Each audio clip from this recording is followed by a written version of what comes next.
Kozhikode Gokulam public സ്കൂളിന്റെ വാർഷികാഘോഷ പരിപാടിയിലാണ് ദിലീപ് തന്റെ അച്ഛനെക്കുറിച്ച് തുറന്നു പറഞ്ഞത്. അച്ഛനെ ഭയമായിരുന്നു. അപൂർവമായി മാത്രമാണ് അച്ഛൻ ചിരിക്കുകയൊക്കെ ചെയ്തിട്ടുള്ളത്. പിന്നീട് താൻ സിനിമയിലൊക്കെ വന്നതിന് ശേഷമാണ് അച്ഛനെ സുഹൃത്താക്കാൻ ശ്രമിച്ച് സുഹൃത്താക്കി മാറ്റിയത്. സുഹൃത്താക്കി മാറ്റി അടുത്തു വന്നപ്പോഴേക്കും അച്ഛൻ പോയെന്നും താരം പറഞ്ഞു. ഗോകുലം ഗോപാലനുമായുള്ള സൗഹൃദത്തിന്റെ പേരിലാണ് ചടങ്ങിൽ മുഖ്യ അതിഥിയായി എത്തിയത്. തൻ്റെ അടുത്ത സിനിമയുടെ നിർമ്മാതാവ് ഗോകുലം ഗോപാലനാണെന്നും അതുകൊണ്ടാണ് എല്ലാ തിരക്കുകളും മാറ്റിവെച്ച് താൻ വന്നതെന്നും ദിലീപ് പറഞ്ഞു. നമ്മൾ കുട്ടിക്കാലം ശരിക്കും ആസ്വദിച്ചില്ലല്ലോ എന്ന സങ്കടമാണ് ഇവിടെ വന്നപ്പോൾ. മനുഷ്യായുസ്സിൽ ഏറ്റവും കൂടുതൽ സന്തോഷം നൽകുന്നത് ഇത്തരം സ്കൂൾ ദിനങ്ങൾ തന്നെയായിരുന്നു. കുട്ടികളുടെ പാട്ടുമൊക്കെ കണ്ടപ്പോൾ ഞാൻ ഗോപാലേട്ടനോട് ചോദിച്ചു, ഇത്രയും സ്കൂൾ കോളേജൊക്കെ ഉള്ളതിൽ സന്തോഷം തോന്നുന്നില്ലേ? മനസ്സുകൊണ്ട് വളരെ ചെറുപ്പമാണ് അദ്ദേഹം. ഒരു മനുഷ്യായുസ്സിൽ ഏറ്റവും കൂടുതൽ സന്തോഷം ലഭിക്കുന്നത് സ്കൂൾ കാലഘട്ടത്തിലാണ്. എങ്ങനെയാണ് ഗോപാലേട്ടൻ മനസ്സുകൊണ്ട് ചെറുപ്പമായിരിക്കുന്നതെന്ന് ഞാൻ ആലോചിക്കാറുണ്ട്. മനസ്സുകൊണ്ട് അദ്ദേഹത്തിന് എപ്പോഴും ചെറുപ്പമാണ്. നമ്മൾ നരച്ച മുടി കറുപ്പിക്കുന്നത് പോലെ അദ്ദേഹം കറുത്ത മുടി നരപ്പിച്ചതാണോ എന്ന് എനിക്ക് തോന്നിയിട്ടുണ്ട്. ചില സമയം കുട്ടികളെ കാണുമ്പോൾ ഞാൻ ആലോചിച്ചിട്ടുണ്ട്, ഇവർ പെട്ടെന്ന് വളരാതെ ഇരുന്നിരുന്നെങ്കിൽ എന്ന്. കാരണം ആ ക്യൂട്ട്നെസ് പോയി പോകും. ഇന്നത്തെ തലമുറ വളരെ കഴിവുള്ളവരാണ്. റിയാലിറ്റി ഷോസ് കാണുമ്പോൾ അന്തം വിട്ടിരുന്നു പോകും. അത് കാണുമ്പോൾ ഞാൻ ചിന്തിച്ചിട്ടുണ്ട്, നേരത്തെ വന്നത് നന്നായി എന്ന്. ശരിക്കും കുഞ്ഞുങ്ങൾ ഈ പ്രായം ആസ്വദിക്കണം എന്ന് മാത്രമേ എനിക്ക് പറയാനുള്ളൂ.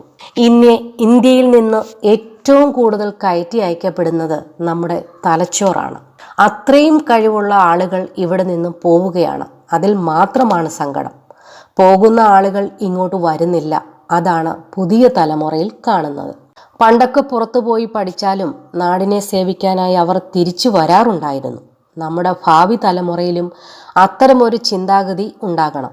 അപ്പോഴാണ് നമ്മുടെ നാട്, ഭാരതം ലോകത്തിന് മുന്നിൽ ഏറ്റവും ഉന്നതിയിൽ നിൽക്കൂ. അതിനു വേണ്ടത് ഭാവി തലമുറയുടെ കഴിവാണ്. അതിനുള്ള എല്ലാവിധ സൗകര്യങ്ങളും നമ്മുടെ നാട്ടിലുണ്ട്. ഇവിടെ വന്നപ്പോൾ തന്നെ ഇവിടെയുള്ള കുട്ടികളുടെ സംസാര ശൈലി തന്നെ എടുത്തു പറയേണ്ടതാണ്. ഞാനും ഇംഗ്ലീഷ് മീഡിയം സ്കൂളിൽ തന്നെയാണ് പഠിച്ചത്. ആരെയും കുറ്റം പറയുന്നതല്ല. അന്നൊക്കെ ഗ്രാമത്തിൽ നിന്നാണ് സ്കൂളിൽ പോയിരുന്നത്. അച്ഛൻ്റെയും അമ്മയുടെയും ആഗ്രഹപ്രകാരം ഇംഗ്ലീഷ് മീഡിയത്തിൽ ചേർത്തു. പക്ഷേ സ്കൂളിൽ പുസ്തകത്തിൽ മാത്രമാണ് ഇംഗ്ലീഷ് ഉണ്ടായിരുന്നത്. പുസ്തകത്തിൽ വായിക്കുമ്പോൾ മാത്രമാണ് ഇംഗ്ലീഷ് പറഞ്ഞിരുന്നത്. അധ്യാപകരും അല്ലാത്ത സമയങ്ങളിൽ ഇംഗ്ലീഷ് പറയാറില്ല.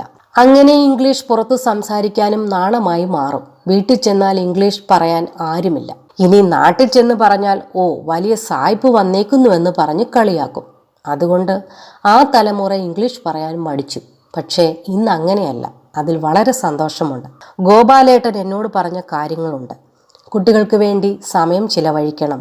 അവരെ സുഹൃത്തുക്കളായി കാണാൻ നോക്കണം. എൻ്റെ ചെറുപ്പത്തിൽ ഞാൻ ആഗ്രഹിച്ചിട്ടുണ്ട്, എൻ്റെ അച്ഛന് എന്നോട് കുറച്ചുകൂടി സ്വതന്ത്രമായി ഇടപഴകിക്കൂടെ എന്ന്. കാരണം ഭയം മാത്രമായിരുന്നു ഉണ്ടായിരുന്നത്. അപൂർവമായി മാത്രമാണ് അച്ഛൻ ചിരിക്കുകയൊക്കെ ചെയ്തിട്ടുള്ളൂ. പിന്നീട് ഞാൻ സിനിമയിലൊക്കെ വന്നതിന് ശേഷമാണ് എൻ്റെ അച്ഛനെ സുഹൃത്താക്കാൻ ശ്രമിച്ച് സുഹൃത്താക്കി മാറ്റിയത്. സുഹൃത്താക്കി മാറ്റി അടുത്ത് വന്നപ്പോഴേക്കും അച്ഛൻ പോയി. പക്ഷേ ഇന്ന് ഞാൻ എൻ്റെ മക്കളെ വളർത്തുന്നത് സുഹൃത്തുക്കളെ പോലെയാണ്. കാരണം എൻ്റെ കുട്ടികൾക്ക് എന്തും എന്നോട് വന്ന് പറയാം. നിങ്ങൾക്ക് എല്ലാവർക്കും എൻ്റെ മൂത്തയാളെയും രണ്ടാമത്തെ ആളെയും അറിയാം. എന്ത് തിരക്കിനിടയിലും അവരുടെ കൂടെ സമയം ചിലവഴിക്കുമ്പോഴാണ് നമ്മൾ കൂടുതൽ ചെറുപ്പമാകുന്നത്. എത്ര തിരക്കിനിടയിലും മക്കൾക്ക് വേണ്ടി കുറച്ച് സമയം കണ്ടുവയ്ക്കുക, അത് വലിയ കാര്യം തന്നെയാണ്. ഇപ്പോഴത്തെ കുട്ടികൾ ഭാഗ്യവാന്മാരാണ്. ഞാൻ സ്കൂളിൽ പഠിക്കുമ്പോൾ എന്നും അടി മേടിച്ചിട്ട് കൂട്ടാറുണ്ടായിരുന്നു. ഇന്നത്തെ ടീച്ചർമാരും സുഹൃത്തുക്കളെ പോലെയാണ്. അവരെ കേൾക്കാൻ തയ്യാറാണ്. ഭയപ്പെടുന്നതിനേക്കാൾ നല്ലത് സ്നേഹത്തോടെ ഒരു കാര്യം പറയുമ്പോഴാണ് അത് കുട്ടികളുടെ മനസ്സിൽ നിൽക്കും.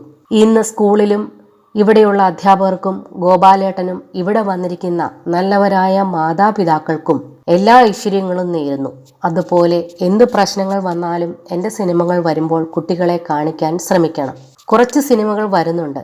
28 വർഷമായി വ്യത്യസ്തങ്ങളായ പല വേഷങ്ങൾ ചെയ്തിട്ടും നിങ്ങൾ 2 കൈയും നീട്ടി സ്വീകരിച്ചിട്ടുണ്ട്. എല്ലാ പ്രതിസന്ധി ഘട്ടത്തിലും എന്നോടൊപ്പം നിന്ന എൻ്റെ പ്രിയപ്പെട്ടവരോട് ഞാൻ നേരിട്ട് വന്ന് നന്ദി പറയുന്നു.